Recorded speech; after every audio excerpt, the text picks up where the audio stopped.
ఇప్పుడు యూపీఐ ద్వారా ఒకేసారి 5 లక్షల రూపాయల వరకు చెల్లింపు చేయవచ్చు. ప్రస్తుతం ఈ పరిమితి ₹1,00,000 మాత్రమే. మానిటరీ పాలసీ కమిటీ నిర్ణయాలను ఆర్బీఐ గవర్నర్ శక్తికాంత్ దాస్ వివరిస్తూ కేవలం కొద్ది గంటల్లోనే చెక్ క్లియరెన్స్ కు చర్యలు తీసుకోవాలని ప్రతిపాదించారు.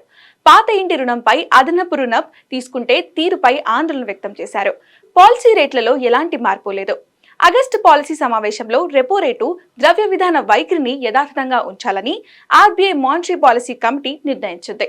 4:2 మెజారిటీతో రెపో రేట్ను 6.5% వద్ద యథాతథంగా కొనసాగించాలని ఎంపీసీ నిర్ణయించినట్లు గవర్నర్ శక్తికాంత్ దాస్ ప్రకటించారు. మానిటరీ పాలసీ కమిటీ కూడా తన బ్యాక్ హోమ్ వైఖరిని కొనసాగించాలని నిర్ణయించుకుంది.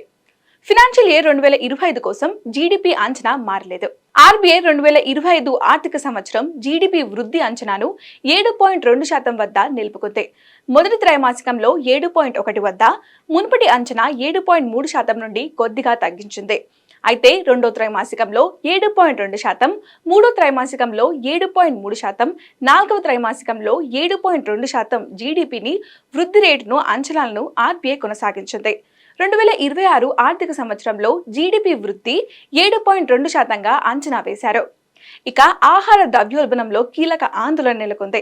మానిటరీ పాలసీ కమిటీ 2025 ఆర్థిక సంవత్సరం కోసం దాని సిపిఐ ఆధారిత ద్రవ్యోల్బణ అంచనాను 4.5% వద్ద కొనసాగించింది.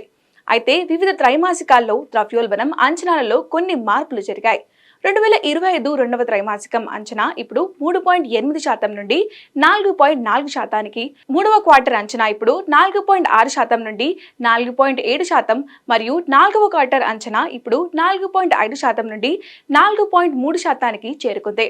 2026 ఆర్థిక సంవత్సరం మొదటి క్వార్టర్ కోసం అంచనా 4.4%గా అంచనా వేశారు.